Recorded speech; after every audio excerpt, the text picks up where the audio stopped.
Hey folks, welcome back to the DarkHorse Podcast live stream number 42, Part B. And Part B is taking place on a brand new stream. For some reason that we do not know, YouTube suddenly, without warning, ended our prior stream and forced us to create a new one. So there are no guarantees here. We can say, however, that your super chats from the prior stream were captured. So don't worry, nothing was lost there. If you submitted a question, we have it. And we will get going here and get to as many as we can. All right. Let's do it. We're going to begin with a few from last time. And two are, the first is just a comment. I hope my sanity does not come at the cost of yours. Whether Unity 2020 happens or not, these podcasts are doing a service for people who think the world around them has gone crazy. Thank you. Appreciate that. Yes, indeed. Next question from episode 41. Do you think that abiogenesis may be an ongoing process and that new life forms may appear near deep ocean vents, for example, without us noticing? Well, if they did come into existence at deep ocean vents, I would not notice because I just don't get there very frequently. Well, here's the thing. So give me a little leash here. This is worth understanding. The fact is there are a great many different DNA codes you could have. So you can imagine a great many different mappings of 3-letter codons to the particular amino acids that they encode. So even if you had the accidental creation of a novel tree of life that used DNA, right? Even if you just happened to land on the DNA formulation, you would still expect a different mapping between the amino acids in the proteins and the DNA code. The fact that everything on Earth that uses DNA, so prions would be excluded from this. Well, prions are excluded in the sense that they reproduce patterns without going through a DNA phase, but never mind prions for a second. That all the plants, animals, fungi, and other living creatures that we see use the same DNA code tells us that they emerge from the same tree of life. If we found a version of life that used either a different molecule to transmit information or contained a different encoding, then we would have reason to suspect a new tree of life. So this is all to say, we don't have multiple trees. Darwin didn't know that we didn't have multiple trees. In fact, in The Origin of Species, he leaves open the possibility that there are more than one tree. We now know better because we have the molecular techniques to identify that at least all living creatures seem to derive from one ancestor. But if it did happen, A, they would probably blink out of existence very quickly. We don't know if that has happened, but we don't see evidence of it. And if they didn't blink out of existence and they began to evolve, we would be able to detect that they were discontinuous from the tree of life because it would be very striking that they did not use the same encodings.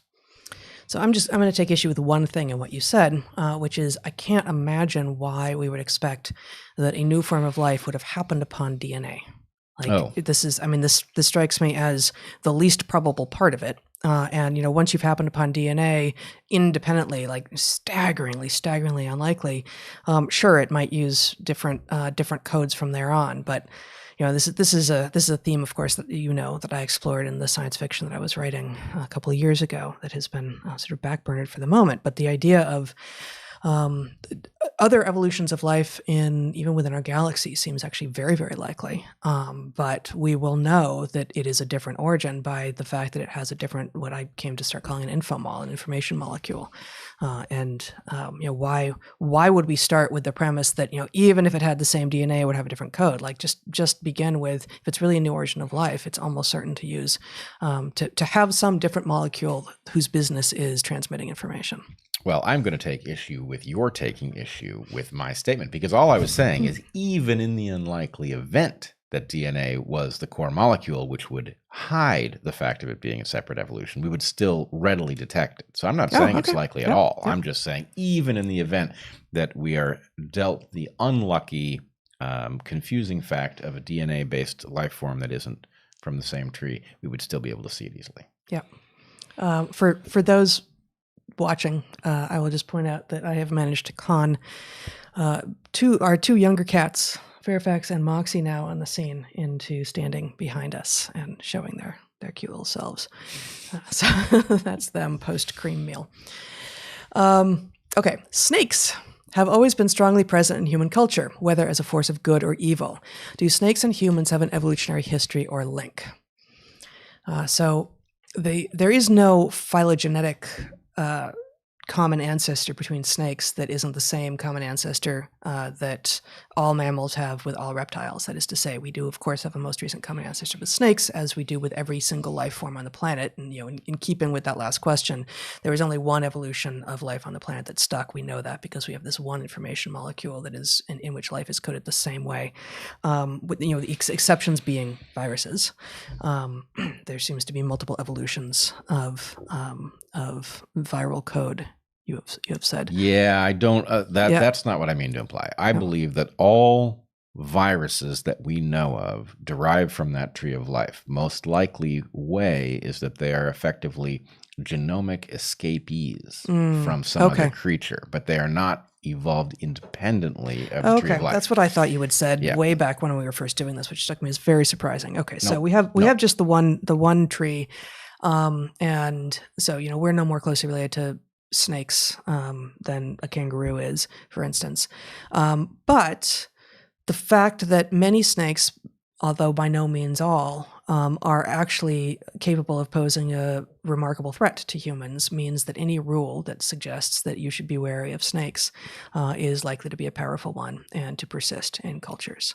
So we could say a lot more about this. Maybe you want to add just a... Well, I just want to add that that snakes are very widespread. They are, in fact, the most speciose clade of legless lizards that exists. Yeah, and the most dangerous. All of the other times that lizards have evolved leglessness, and it has happened several times, those legless lizards mostly keep to themselves. Yeah. And when I say they mostly keep to themselves, they actually do that. They do not suddenly emerge well-armed and shoot people.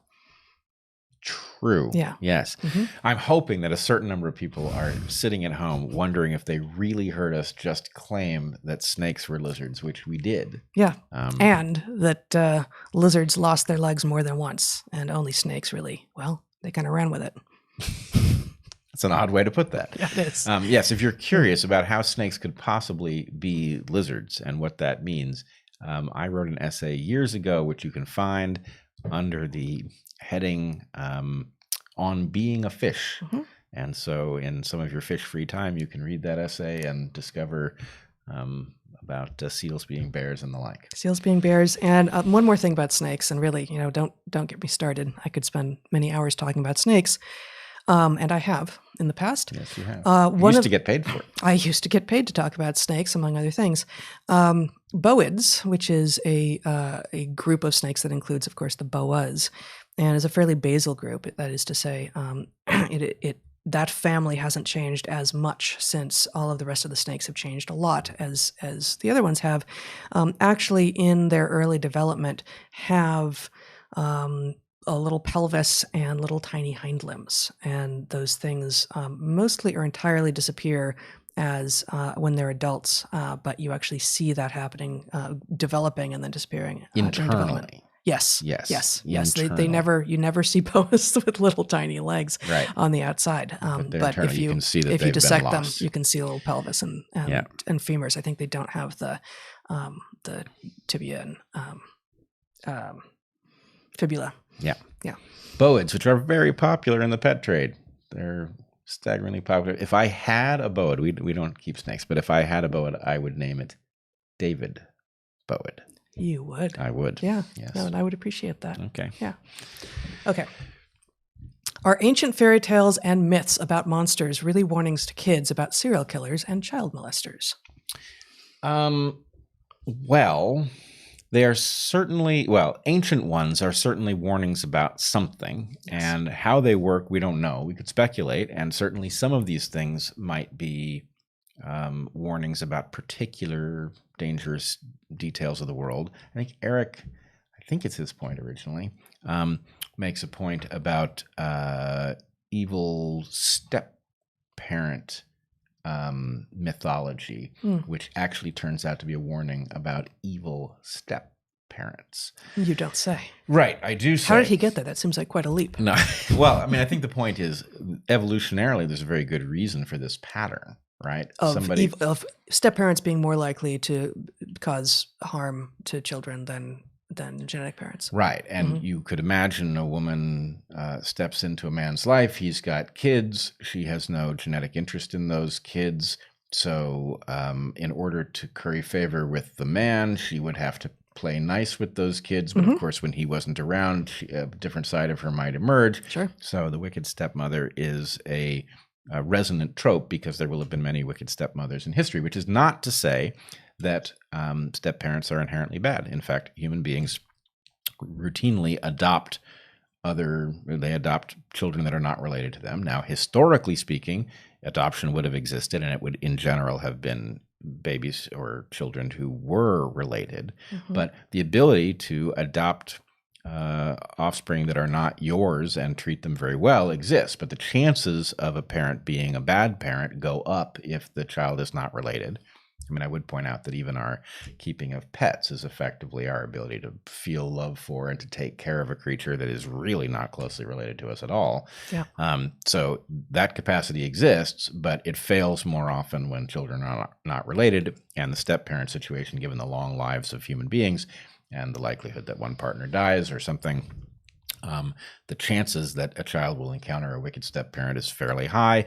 And stories that warn of that phenomenon, give them a little bit of, I wouldn't say an advantage, but reduce the disadvantage of the situation that they find themselves in. Yeah.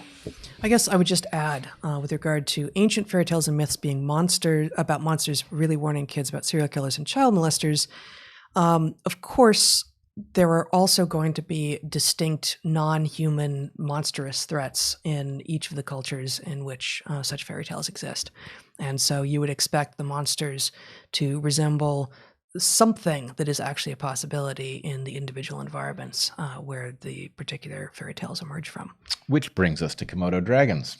Yes, it does. What do you want to say about Komodo dragons? Nothing. I just thought, you just wanted as to long talk as about, we were talking about you're lizards. playing my role. Okay. Yeah, You're exactly. just bringing up lizards all the time. Well, somebody's got to. Lizards. Yep.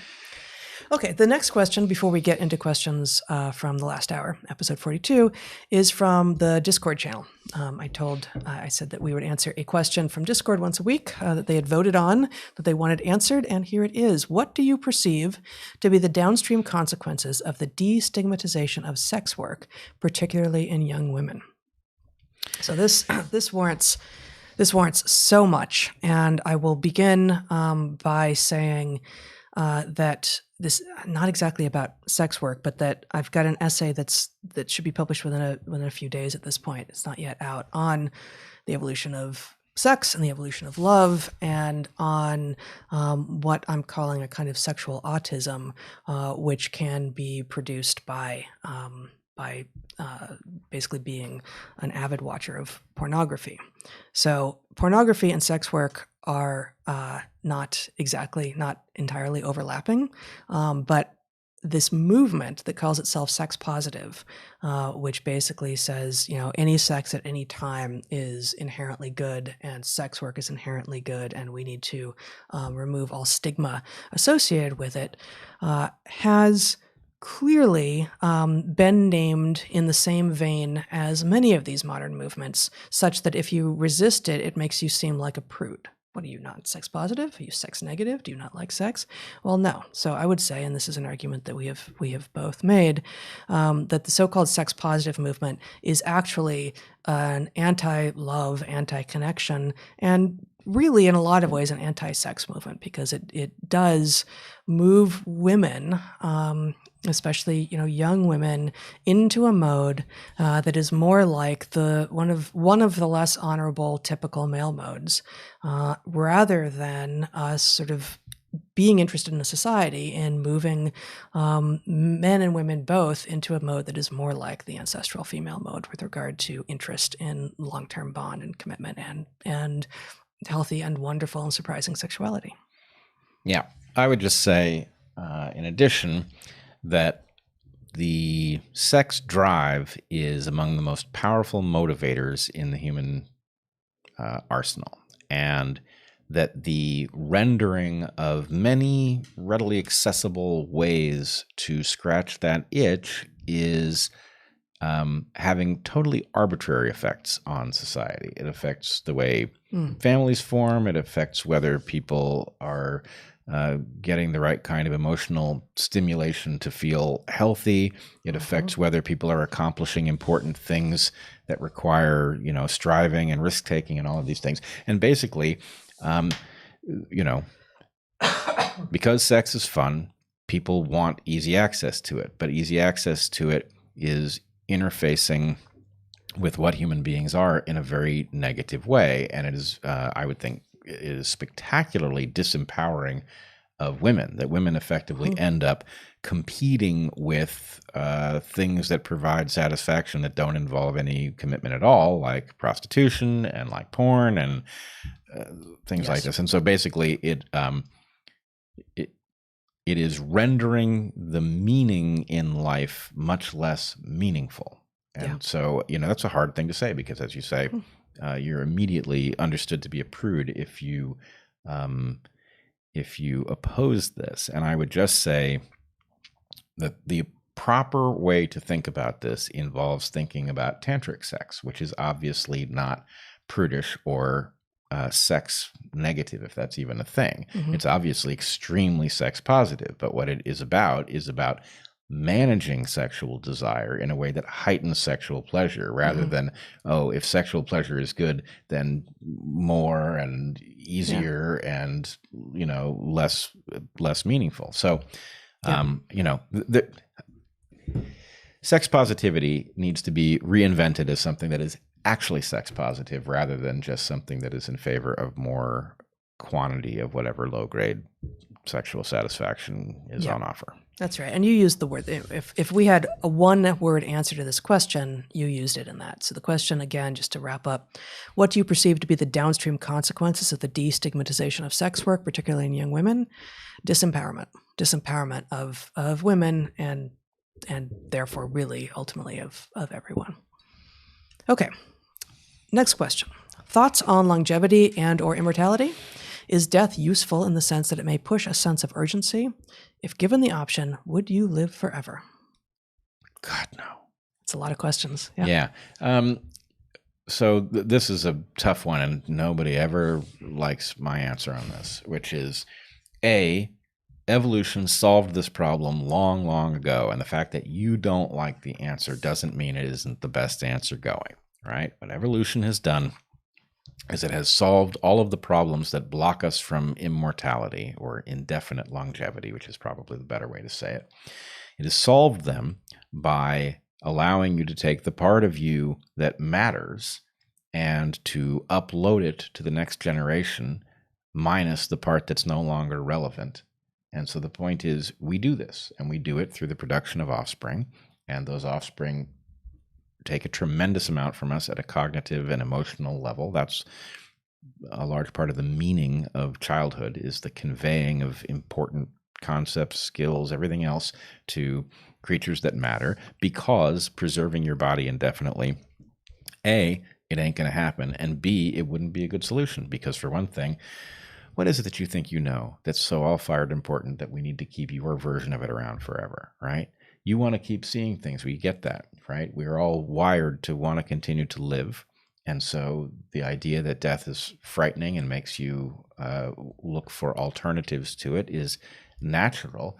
But the fact is, first of all, if you fix the body so it could live forever, you won't have fixed the brain, which creates an obvious computing problem, right? Even if you get past the cellular level problems, the brain is built to remember a certain number of things and forget most things. And it's built to do so over a span of 80, maybe 100 years. We don't have a mechanism for figuring out how to forget enough stuff that you could live 500 years without creating a problem, right? So brains are going to fail. Even if we cured the body, the brain would fail for its own informational reasons.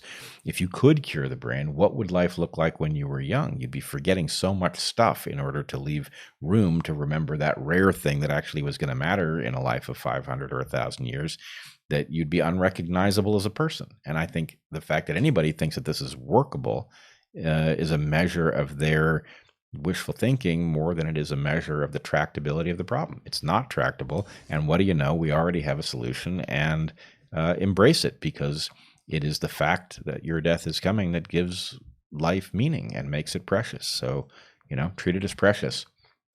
And at the moment you think we really have to solve this problem, look at how most people live, right? Is there something eternal about what they're doing? Are they spending their time in a way that makes you think, oh, actually, every moment of human life is precious and we should, no, people squander life. So, I don't know. I think we just all need to grow up and get over this fantasy and realize life is precious and it ends. And the way to make that less tragic is to pass on things that matter to children. Wonderful. Have you two, so the answer to the first part of this question is I have not. So I'm going to punt this to you, Bret. Have you two heard of Taurus Tech in California? Their arc crystal, a lab-grown solid-state machine, and its purported effects are intriguing but direly need study replication. They state that the tech has a resonant field effect to improve cell growth, longevity, and robustness. If true, could this have any impact on the immortality versus senescence telomere issue?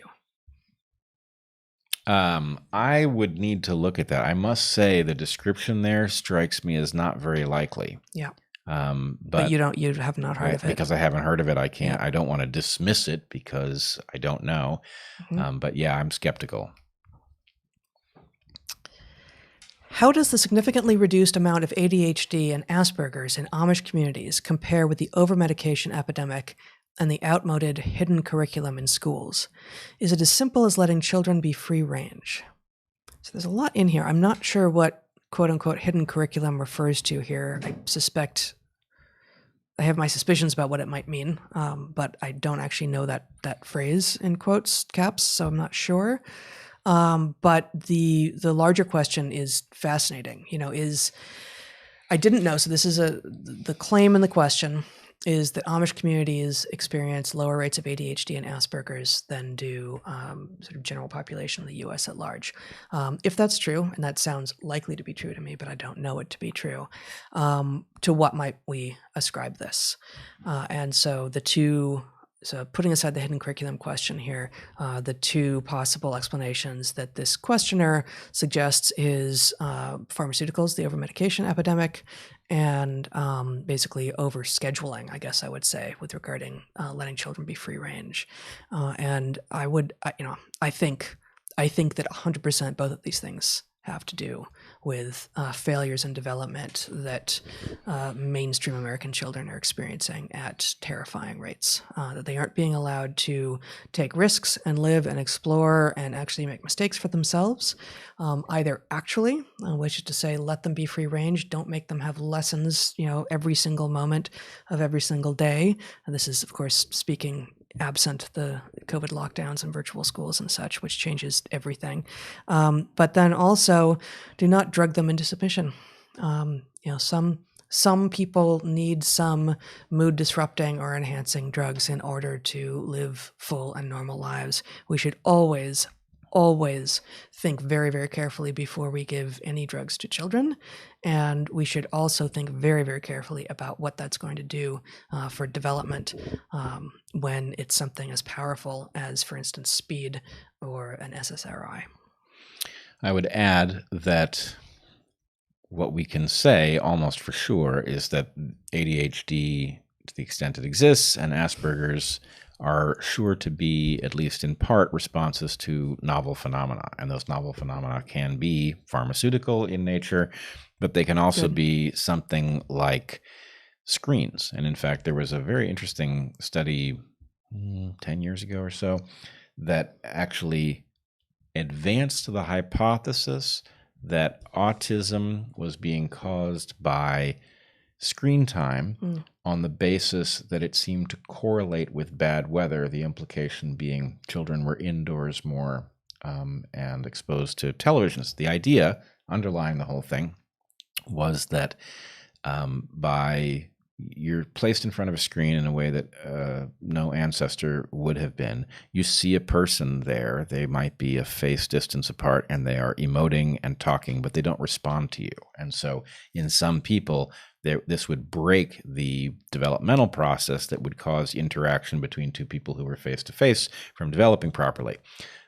So is that right? I don't know, but it's plausible. And then this will change now that screens are more interactive, right? Television was a very passive environment for somebody to sit in front of. Mm-hmm. Now these screens involve some kind of exchange of information. You may be typing, but anyway, these things will change over time. But the underlying aspect is the novelty of the environment. You are built to develop properly in an environment that looks like your ancestors' environment, and the farther your environment looks from that, or worse, the faster it's changing, the more likely you are to disrupt development and create, dental problems, eye problems, emotional problems. Expect a culture like the Amish or like Mennonites who reject many of the hyper-novel aspects of our modern culture to, of course, show fewer hyper-modern diseases and pathologies as well. Yep. Of course. Totally. Yeah. Polygenic and multifaceted though it may be, could you please elaborate on why cognitive capacity should not be disparate across subpopulations due to genetic factors? I'm generally curious. Please disregard if necessary. Related to my last comment, Satoshi Kanazawa has written a fairly persuasive argument vis-a-vis differential selective pressure between different environments on cognition. Again, please disregard if this is risky. So I don't know Kanazawa. Do you know? No. Nope. We're going to get tangled over this again and again and again, and probably it requires a longer explanation somewhere. But the question isn't, are there going to be differences in cognition based on differences in local environments? There will be. Will those be manifest in genetic, that is to say, heritable in the narrow scientific sense of that term? Will they be manifest there, or will they be transmitted in a different way, which is to say, if you grow up in the Arctic, your cognition will be adjusted to the Arctic, but it will be transmitted to you in large measure culturally, right? So the question is, do we expect a residual in the genetically programmed and hardwired layer, or do we expect the differences to be passed on culturally and through learning? And my bet... In which case, they're entirely democratizable. They're democratizable, exactly. Mm-hmm. And so the question is, could there be differences in the hardwired capacity of brains? Yes, there can be differences between populations. In fact, here's the bitter pill. There have to have been those differences. That's how we got big brains, is different populations had different levels of capacity based on how much brain they had, and those with more capacity outcompeted those with less. So there's that. Except Neanderthals. Right. Well, we don't exactly know what went on with Neanderthals, but for another day. Yep. But the point is, yes, those differences can exist. Yes, they must have existed. But in the modern human population, where we are all one species, is it likely that populations have inherited substantially different capacity differences? No, I don't believe so. Will they have inherited some? Yeah, it'd be very unusual if the answer was exactly zero. But I wouldn't know which populations to bet on. And B, the question is, are the differences between populations in terms of their capacity relative to our shared environment, are those differences likely to be large relative to the part that is transmitted culturally, or small? And my bet is almost unmeasurable. That would be my bet.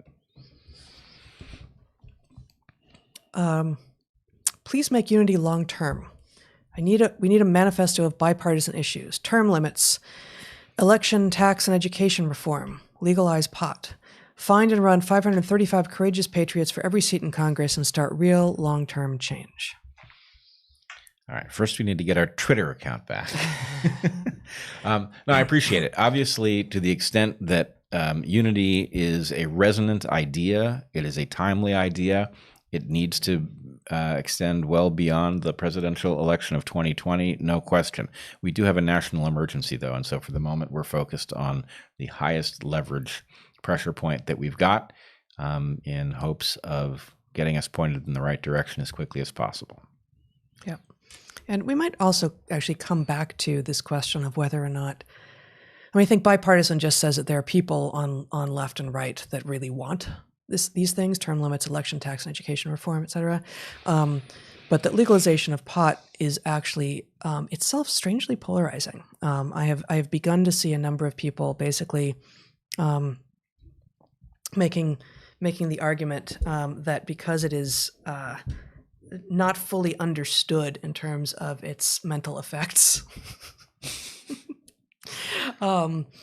that it should not be legalized. And it sounds very much like prohibition to me. And it's not where I fall. Yeah. But I am just recently becoming aware of sort of which I didn't ever predict. We for years were just never thought we'd live to see the day when it would be common and legal and fine. And frankly, it seems like such a smaller deal than alcohol in so many regards. But there are those who oppose it. That's interesting to me. I don't know much about that movement. But on the basis that we don't know its effects, I must say I'm far more worried about television and Facebook than I am about marijuana. All of the far. I mean, even if we just stick to exogenous chemicals that we're encouraging people or allowing people to take into their bodies, let's go after pharmaceuticals rather than a substance with which humans have tens, probably hundreds of thousands of years of history. And some ability, I don't know, maybe hundreds of thousands is considerably more than, but I would say at least 10. Don't know. It's going to be thousands of years of history. For sure. But the thing is, you can also modulate it. You can...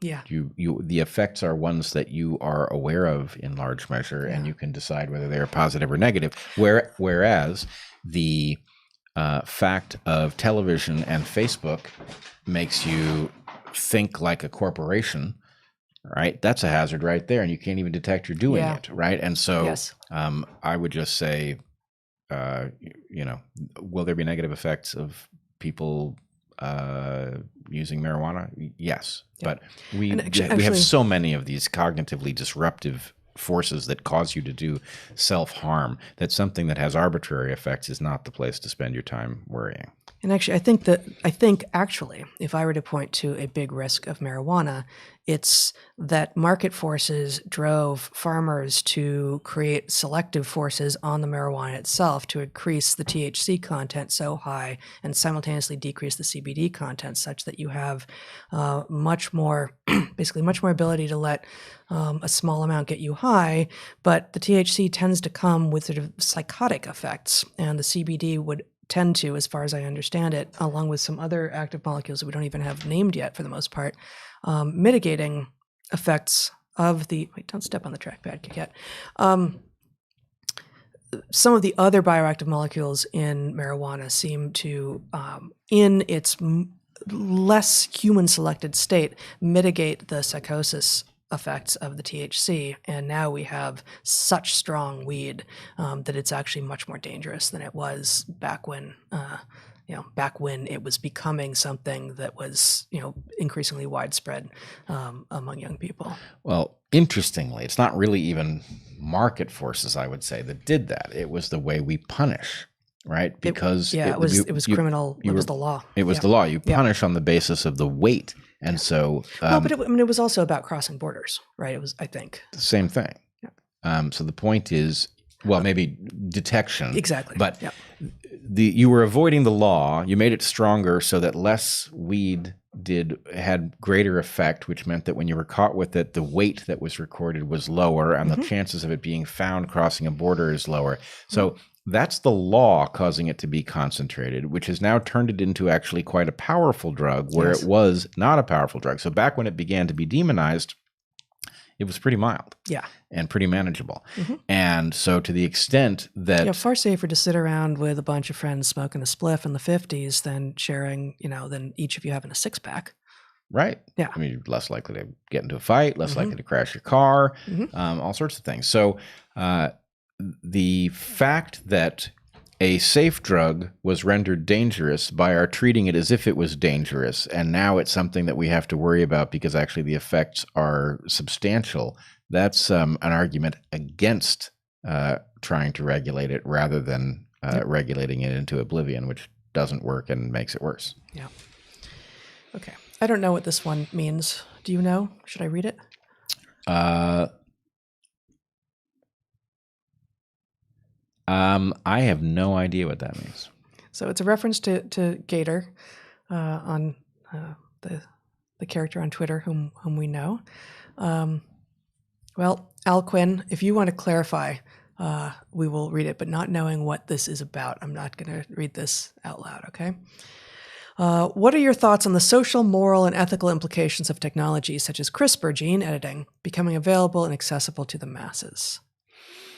Well, as I've said before, I don't believe we have the Rosetta Stone. We have the typewriter, but we don't have the Rosetta Stone in CRISPR. We will eventually have the Rosetta Stone, at which point it becomes a very dangerous phenomenon. And as the price point drops and it becomes accessible to more people, we're in danger. But the number of things where this is the case, the relatively low price point to composite viruses and imbue them with dangerous characteristics is apparently already a level where, something well below a state level actor could deliver a huge blow.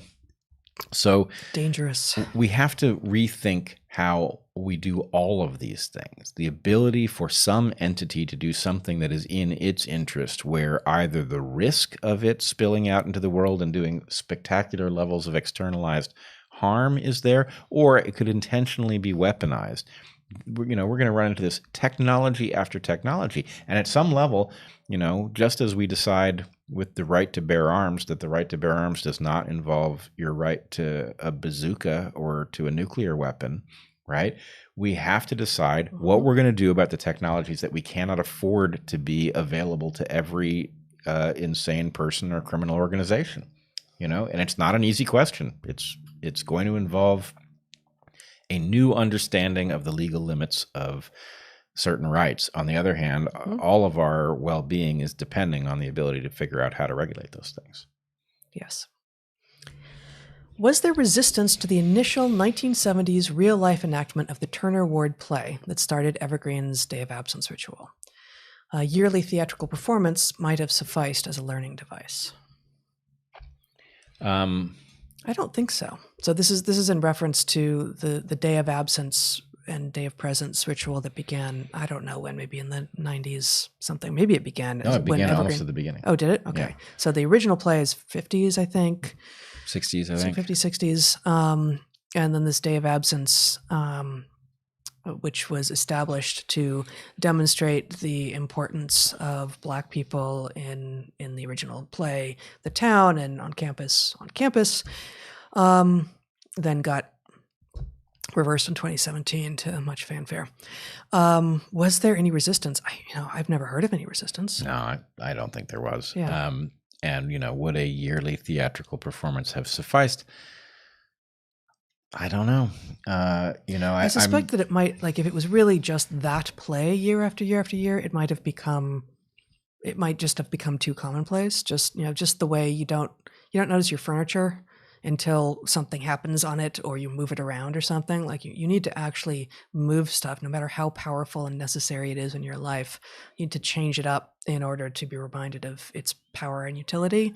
So, even just a rotating cycle of, that and Our Town and, and just a number of other plays possibly that were put on as part of this kind of analysis might have been powerful. And no, I don't think that was ever part of the scene. Yep, I agree. And something to change it up would probably be necessary. But I agree. I mean, the whole purpose of a play is to teach something or to reveal something by performing it rather than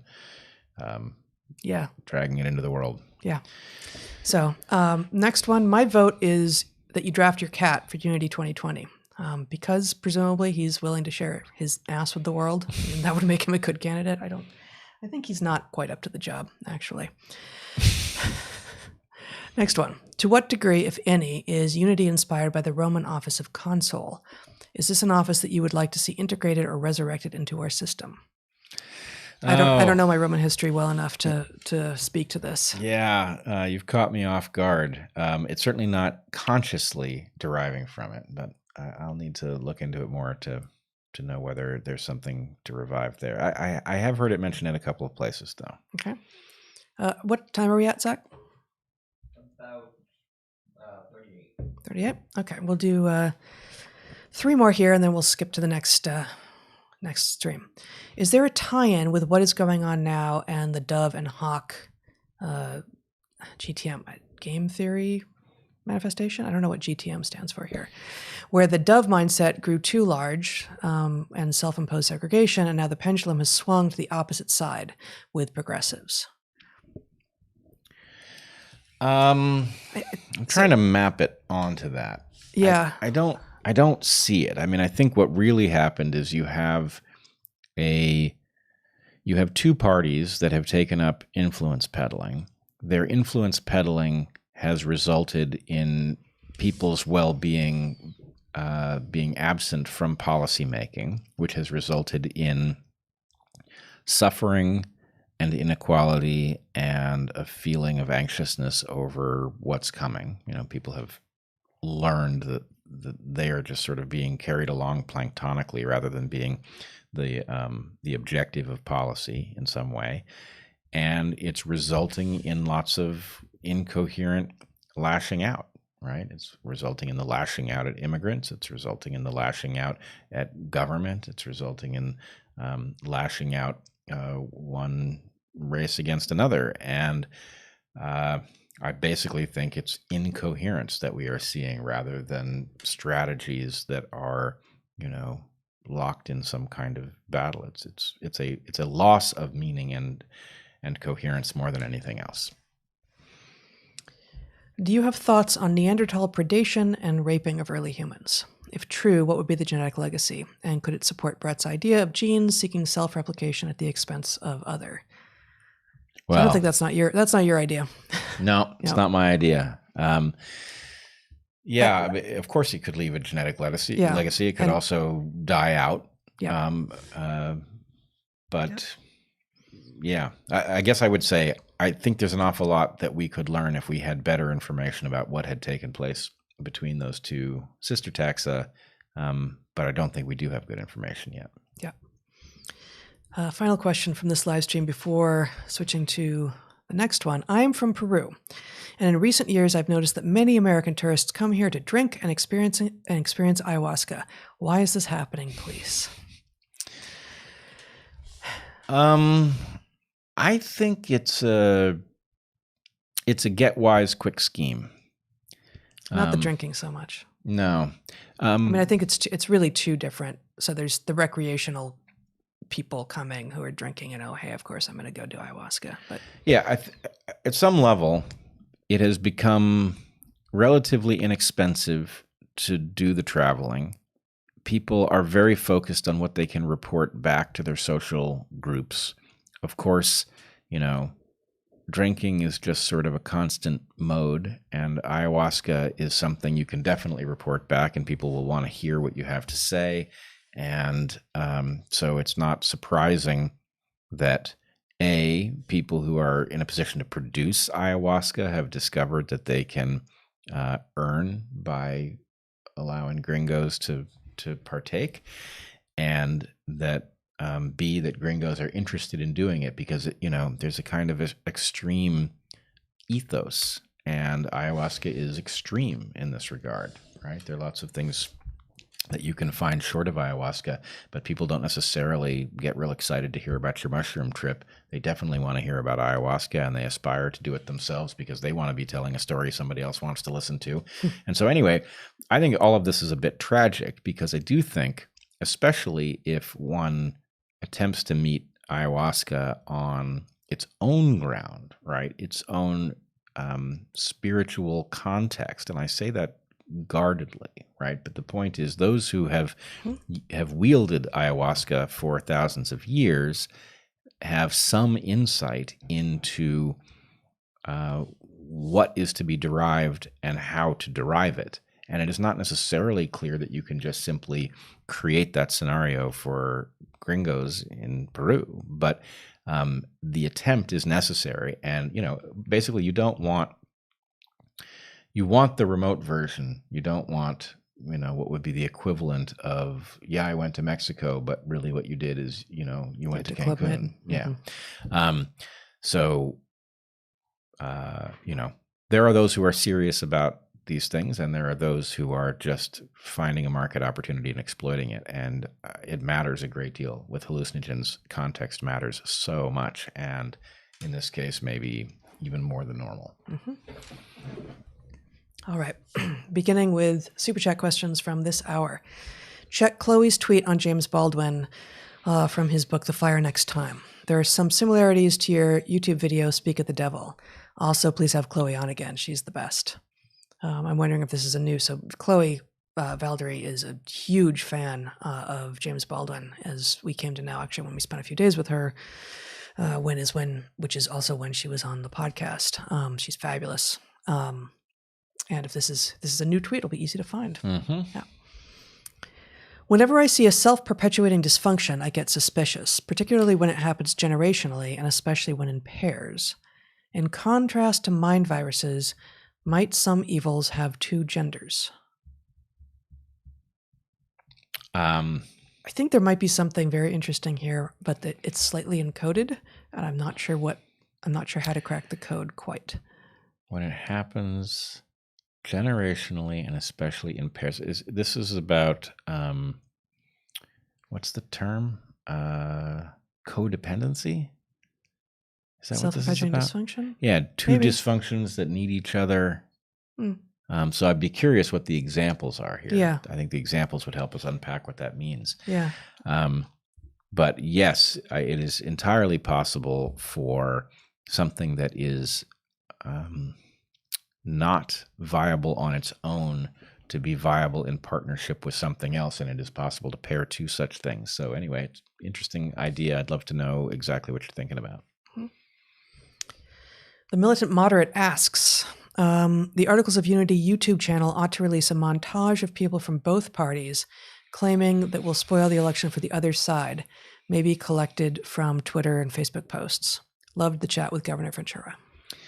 That would be interesting. I must tell you, I think, the whole purpose of the structure of Unity 2020 was to achieve a kind of balance that would avoid spoiling. And in many ways, this has worked exactly as I hoped. In fact, it has exceeded my expectations quite a bit.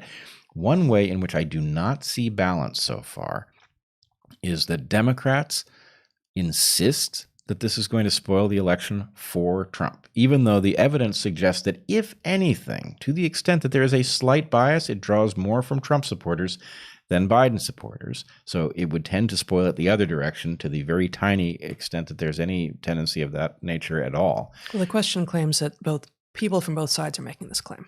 Right. I don't see the ones coming from the right saying that it's going to spoil for Biden. Right. So it's possible that has something to do with the way what you're seeing. Yeah, but because this looks like this question makes it sound like that exists on both sides, as I would expect it to. But I would expect it to also. If it exists on both sides, this is a great idea, and I would love to see it. But I don't want to portray in any way or magnify the degree to which the Republicans seem less concerned about this. If they do, well, more power to them. I don't mean more power to them, but I mean more power to those who are not frightened by this particular boogeyman, which keeps us locked in the duopoly. Maybe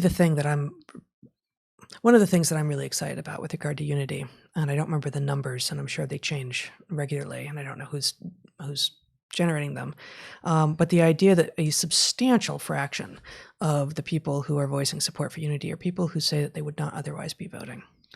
And to me, that makes it seem like a critique of it on the basis that you will spoil an election that has to be between two parties is an inherently anti-democratic criticism. It is unpatriotic and anti-democratic in the extreme. How dare you challenge anything that brings disaffected voters back into the process? That is very much the way the parties see things, but no rational, decent person should see it that way. Bringing people back into the process is part of how we reinvigorate it and make it work in the interests of the public. So I absolutely agree with you that, and it's like 25%. Yeah, I thought I'd seen even in the 30s at one point. Yeah. Let's see. is there an evolutionary explanation for phobias to lizards, spiders, snakes, etc.?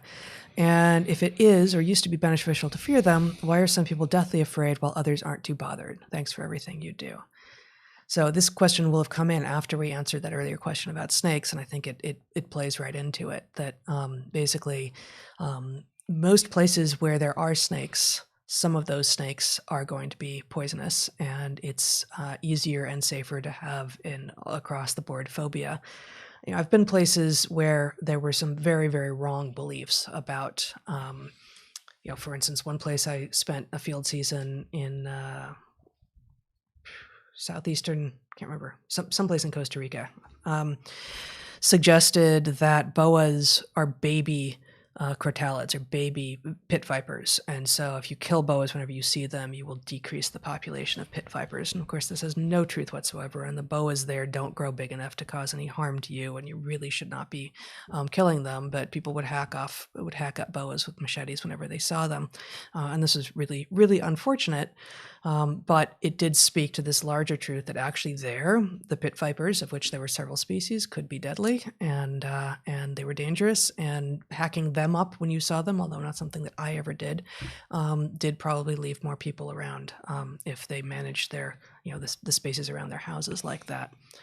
I have this silly thing that I say that I think, just in my anecdotal experience, that people who who grew up like we did, without having to be forced to regularly worry about organisms like this actually getting into our homes and causing harm, tend to have a phobia of either the things with very, very few legs or a lot of legs. That a lot of us don't particularly like spiders, but are quite enamored of snakes, and vice versa.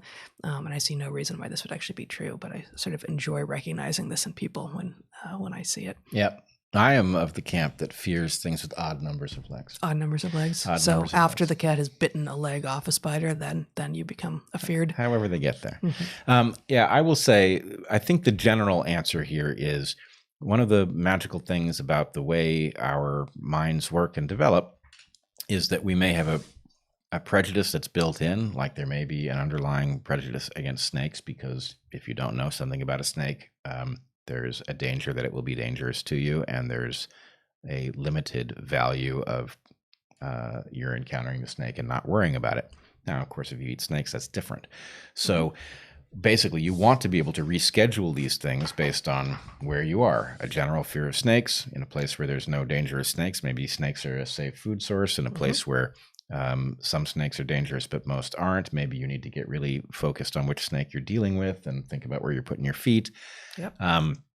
So there's every reason to have the software be flexible, and some basic prejudice against things that are sometimes dangerous, like spiders, for example, makes some sense. It also makes sense for you to be able to develop a fear of something that comes to be frightening to you through information, right? Like something you wouldn't fear that you realize is more dangerous than you think. Like, you and I almost got caught in a flash flood when we were in Costa Rica during an early field season.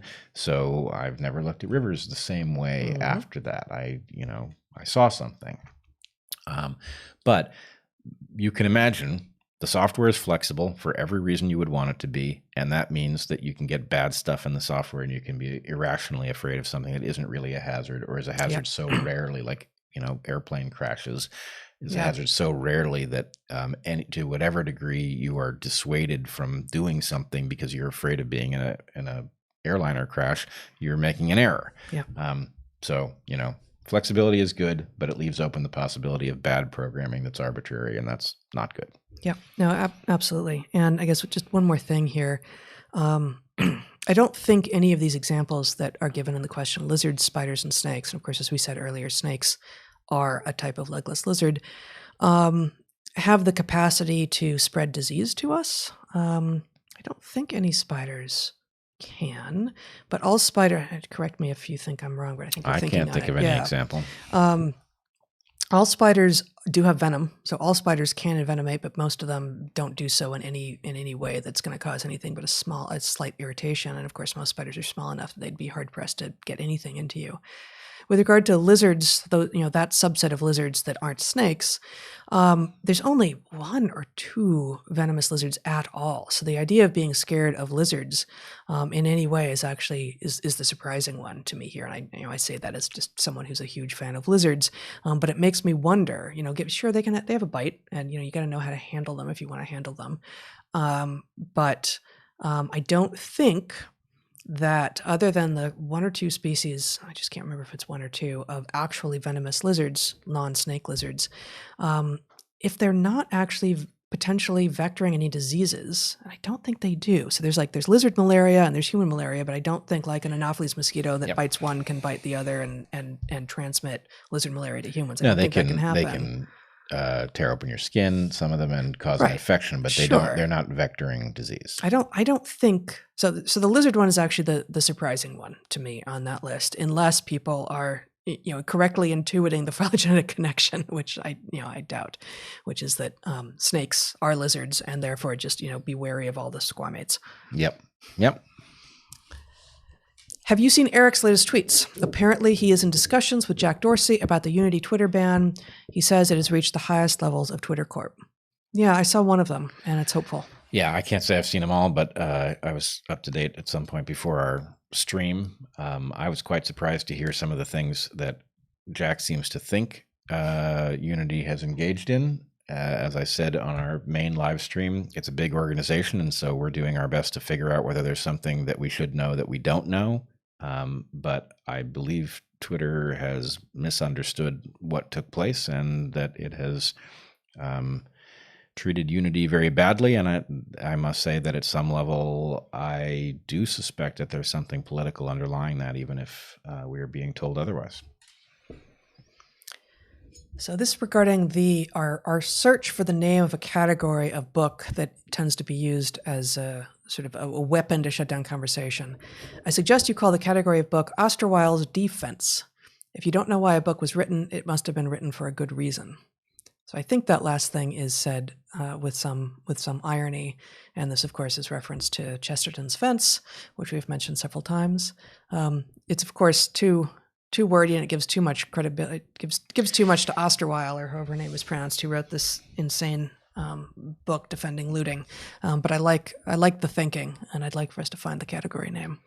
Yeah, so I'm trying to parse exactly what's being argued here. This is somebody who clearly agrees with us that this book is preposterous and is trying to name the category that we were looking for a name for. I think so, yeah. And so this obviously functions, the logic is the inverse of Chesterton's Fence, because the reason that a book is written is at least partially going to be because you can get paid to write it. You know, if it's a book that somebody thinks they can sell, and at this moment a book that defends looting will sell because there are an awful lot of people who are looking for somebody to tell them why this is okay. Now, I think, I don't have it here, I think it actually came out in May. So I think this was not written in the last couple of months, but it speaks to a moment that is years long, although these last few months are, of course, fever pitch with regard to the moment. All right. I may be wrong about that, but I think I saw that, and it's surprising if true. Yeah. Right? Religion is literally false, metaphorically true. Religious metaphorical truth becomes outdated, so becomes maladaptive. Would it be a mind virus at this point, given that memes replicate and persist? No, the category you're looking for is vestigial, and vestigial is a very overused claim with respect to morphological stuff. However, in this case, the question is, if religion is now maladaptive, and I wouldn't argue that. I would argue that major components of it may be, and maybe it is net maladaptive, but there's going to be elements of it that are closer to timeless, that are more likely to still be paying their freight. There are going to be other elements which are counterproductive, but that to the extent it is maladaptive, a population that doesn't believe those things will have an advantage, and it will be driven out through evolutionary competition. So I'm not saying that is or isn't true, but I'm saying that would be true in the case that it was net maladaptive. And so that period of time in which it is ebbing, which I believe we are seeing that period of time, religiosity has been decreasing, and we may be seeing people apply their religious impulse to things that are not religions. But that ebbing period would be the period of elimination of those beliefs by an evolutionary force over time, but what remained would be vestigial if it was not paying its way. Good. Apparently, the articles in the account have just been unsuspended. You should know that now. Wow, All right. wild. Apparently, So you should. The followers and following is not replenished, but it will take time and be fully unsuspended in a little bit. Interesting. So say it so. Apparently, we are being told by not a small bird. I mean, if he was a bird at all, he'd be a very large bird. That the Articles of Unity account has just been unsuspended. So that's good news. I wonder what happened, and will we ever know? I hope we find out. That would be great. Yep. So just to get back to my thinking that the book had been published back in May, what I had remembered was actually that she claims it just came out on Tuesday of last week, but she finished it in April, which is, consistent with a standard publication schedule. And boy, she really got lucky, or she really helped build riots fast. Something. Okay, next question. Nope, wrong. There we go. Next question. Next comment. I am not a Democrat. I am not a Republican. I am not a robot. I am seeking unity. Hell yeah. Nice. But you didn't, wait, not a Democrat, not a Republican, not a robot, but you are seeking unity. You did not establish that you are not a Russian.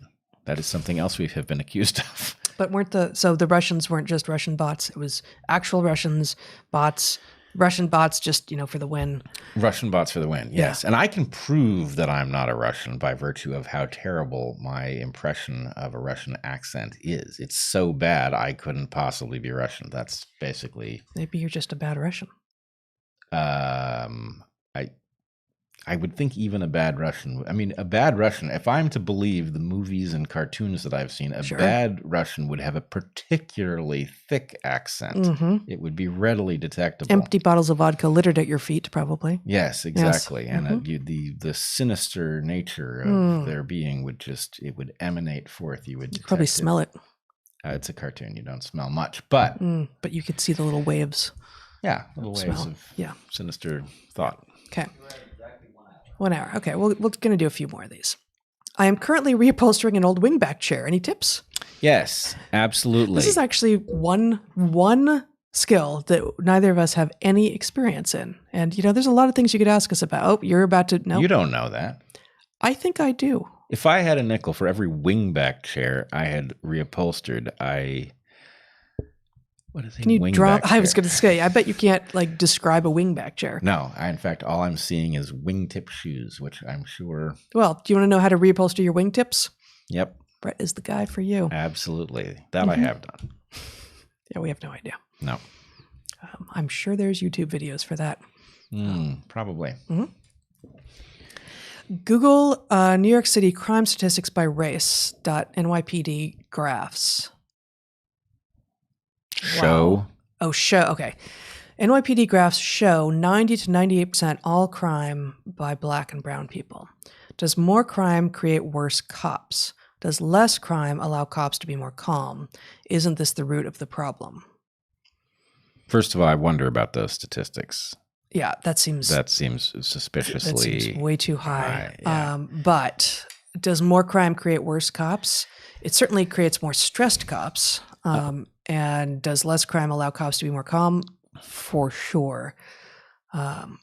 So more crime, if you fix the level of funding, then more crime will create worse cops because police brutality is basically a substitute for proper funding, right? So what do you mean if you fix? If we imagine, if thought experiment wise, if we fix the amount of funding. So you're not talking about correcting, you're talking about fixing in place. Right. Which meaning of fix are you using? That's a crazy thing you just said, given the normal meaning of the word fix. There are, in fact, 3 meanings of the word fix. Oh, this is going to be good. One of them is spelled. To fix in place. There is to fix as in repair. And then there is fixing your animal. Oh, back to being a bad Russian. Oh, no. See? No, I thought you were talking about fixing like an election. No, I'm talking, you fix your cat or your dog as in terrible. that'll fix them. It's terrible. Okay, Yeah, it is. let's resume. Let's resume answering the question. You don't mean if you correct police funding, all hell is going to break loose, No. which is what it sounded like you said. If in our thought experiment, if we hold resources constant, right? Let's say we hold resources constant at about the level that policing matches the criminality, so you're getting a good return on investment, and then we drive up the criminality, but you don't have any more policing. Then the point is, police, in order to keep crime down, will end up behaving in a more aggressive fashion so that people will think twice about behaving criminally because they don't want to encounter the police, right? So and because they're having to engage in more situations that are dangerous, and they are more likely to be hair trigger as a result. So anyway, I think that the upshot of this, if we put aside those suspicious statistics, the upshot is if you decrease funding of police, you will increase police brutality, that is to say, bad policing, and you will increase crime. Right? Those two things are predictable outcomes of a decrease in police funding. Now, it could be that you have wildly overfunded police and you don't see that effect until you get way lower, but that's not where we are because for one thing, as you have pointed out a number of times, police are being used to do jobs that really aren't inherently about policing, like to deal with the mentally ill. So the fact is, police are overburdened. They may be improperly trained, they may be improperly armed, but they're overburdened, and reducing funding without doing anything else is going to result in more crime and more brutality. Yes. Do you believe that Democrats downplaying riots was or is with the belief that it would hurt Trump? I believe that the rioters invoked Trump so that people on the nominal left would not be able to say anything negative, and that basically this has become a get out of morality free card. Is if you simply put Trump on the other side of whatever you're doing, then most Democrats can't figure out how to say you still have to cut it out. Yeah, so sort of leaving the Dems with a capital D with no choice but to go along with that interpretation. Right. And the fact is, I think they of course did have a choice, but they had a choice, but basically people are on autopilot, and they're not understanding that autopilot may work for normal stuff, but it is allowing them to be routinely gamed now, where people can figure out how to tie you in knots just simply by portraying them as opposed to something you don't like. And it's, can you figure out how to challenge the Patriot Act? First thing you have to do is realize it's not about patriotism. Let's see. Multiple meow. I think that was in while we had two cats getting cream. On Twitter, I talked to MAGA people. What happens to them is they get mass reported by organized groups. Do you know why Unity 2020 was suspended? Also, Heather, please read my name. Laughter is important. I'll fight you naked. Okay. We do know that Unity 2020 was reported by people. There are quite a number of people who are very persistent in attacking Unity 2020 on many preposterous bases. Some of these people are angry at me, I think, for challenging the ascendancy of the woke ideology. Some of them are, I think, troubled by the possibility that Unity will nominate somebody other than Andrew Yang, or that Andrew Yang having signed up with the Democrats, is being taken as a sacred leader. I don't know quite what it is, but yes, there are people who are irrationally angry at Unity. There are people who suspect it of being something other than it is, either something to bolster our channel here, when in fact it costs our channel quite a bit, since we don't monetize any of the things that we have put out in the context of Unity.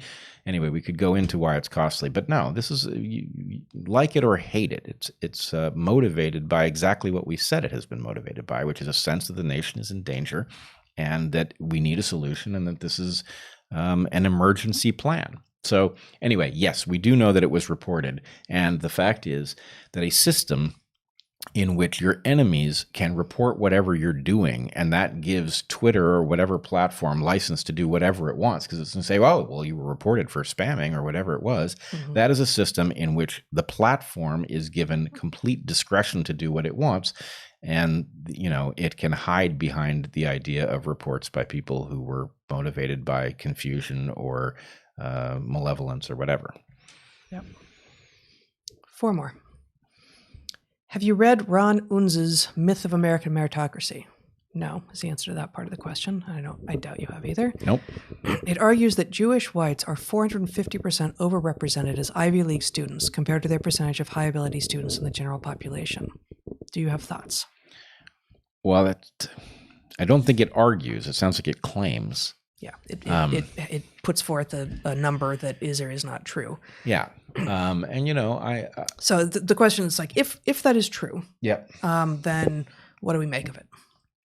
But we have to, if that is true. But plenty of people have said, you know what, East Asians and Jewish people are overrepresented compared to other demographics in, for instance, the Ivy League. And I think your argument here is going to be just the same as when you're talking about any of these race or ethnicity and intelligence or capability or success questions. It's that it doesn't have to live in the hardware layer, and in fact, you don't expect it to. Yeah, I think it lives at the Seder table, and I think the fact is, I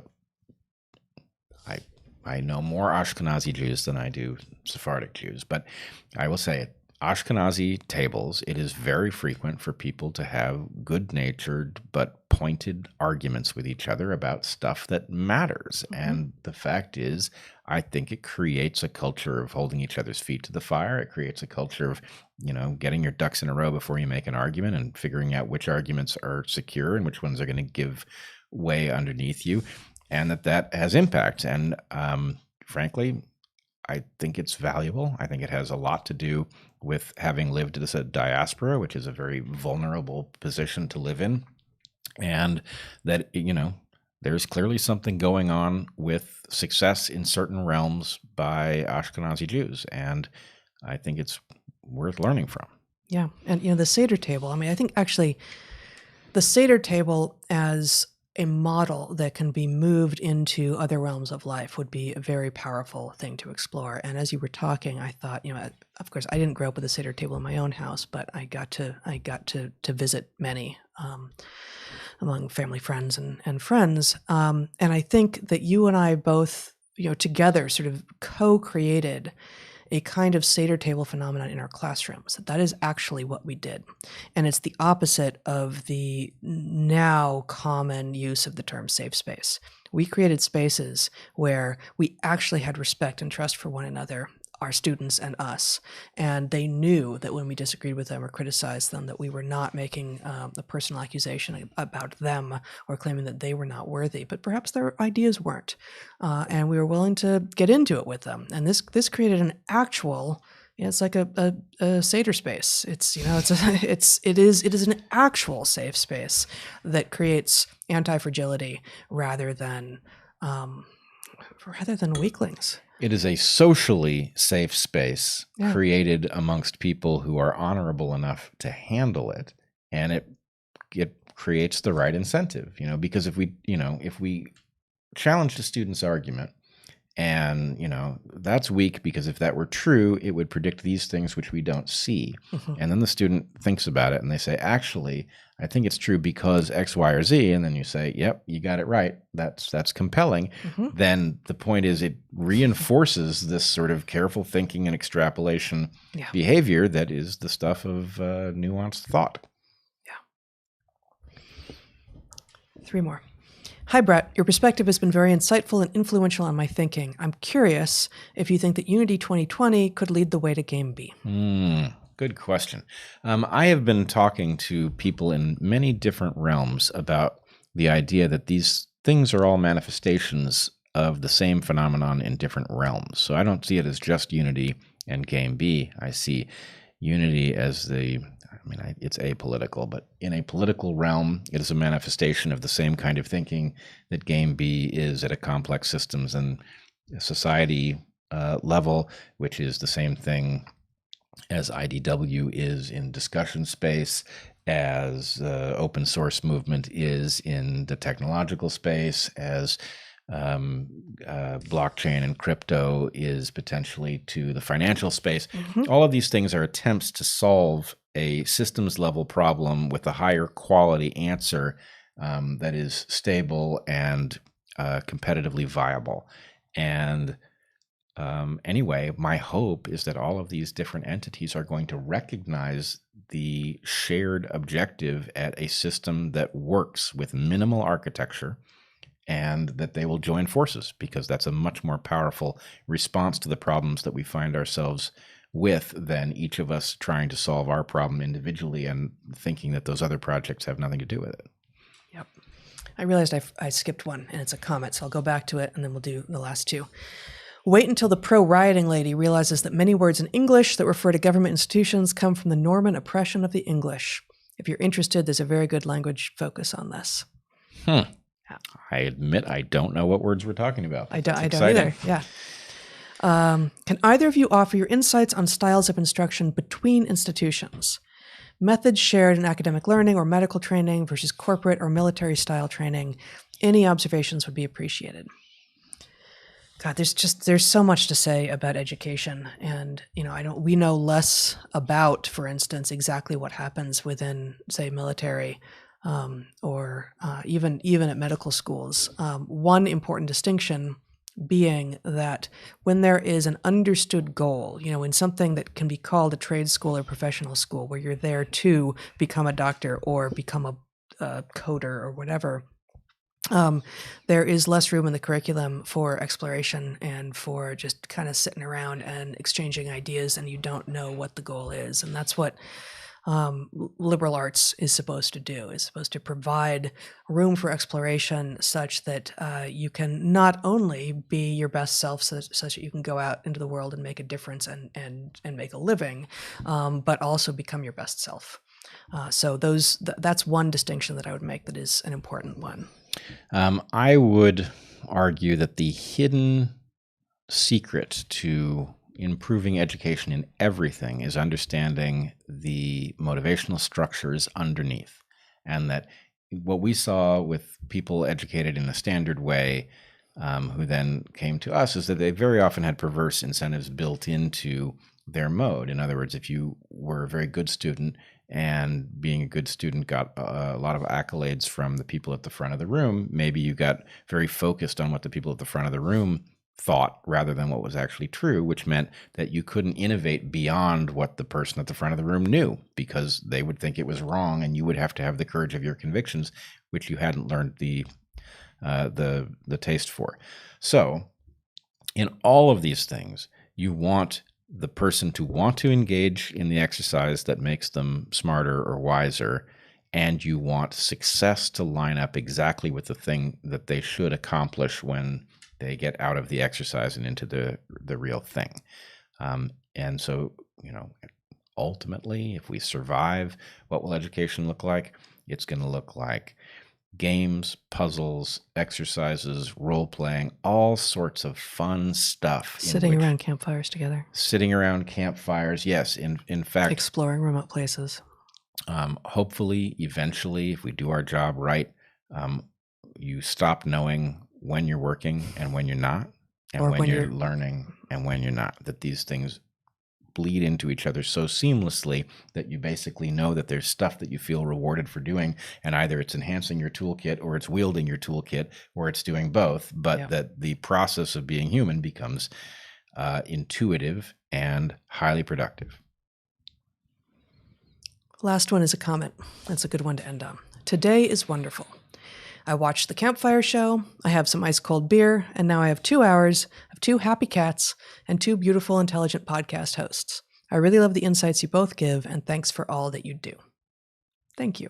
Man, what a great note to end on. Yeah. That just feels so good. And I bet the cats feel good about it too. Oh, no doubt. They're off looking for steak, I expect. Presumably. Yes. Yeah. All right. Well, thank you for that. Yeah.